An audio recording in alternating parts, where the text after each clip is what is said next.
This film, The Lighthouse, came from an idea that my brother had when I was 3 years into trying to get The Witch financed.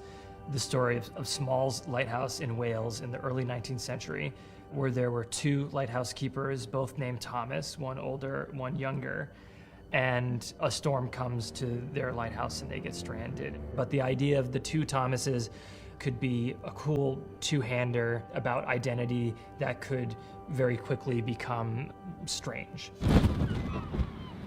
It was not a difficult film to cast. It's impossible to see it without Rob and Dafoe. Willem and I had wanted to work together, and when The Lighthouse presented itself as something that could possibly get made, I sent Willem a Photoshop picture of him with the beard and a sou'wester hat, and he quickly came aboard. Now's the time for gab and chatter. Let's be enjoying it. Come a fortnight, the brace of us will be wanting to be ever silent as the tomb.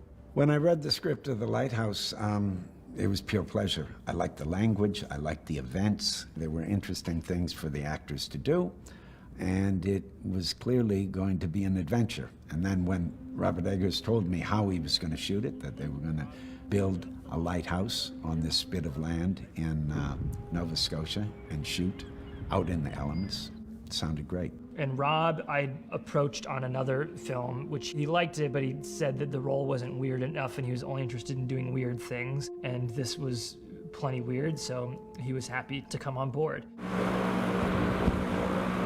At the time, I wanted to just do the most extreme, strange characters you could possibly find. And about maybe 3 months after I met him, Robert sent me an email saying, "I think I've got something pretty strange," and sent it to me, and I was like, "You are correct."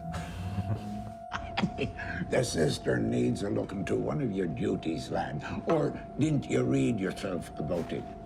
Thomas Wake, the grizzled old lighthouse keeper, is very much an archetype of the old salt. I think in anyone else's hands, it would be a laughable cartoon to have the pirate accent and the stump of the clay pipe. Then bring that drum back down the ladder while we have found it. Bless you're fixing to burn the old light down. But Dafoe is a master, and he commits completely, and he inhabits the character. He is an old salt. He's a guy that's been at sea for many years. He's very loyal to the whole mythology. He's a real believer that's all wrapped up in being a lighthouse keeper. When I was doing research and trying to figure out how this character would talk, the most helpful author was a Maine-based author, Sarah Orne Jewett, who in the late 19th century was interviewing old sea captains, and they talked in this piratey dialect, so it is a real thing. Listen to me. Giving orders, lad. Winslow. All right. Suits me just as fine. One great thing about Robert is he's really very detailed in his research. He gave me lots of material, written material, YouTube videos, all kinds of things about lighthouse keepers. And also, he gave me a lot of songs, sea shanties. After some research, we settled on that, and I felt very comfortable with it.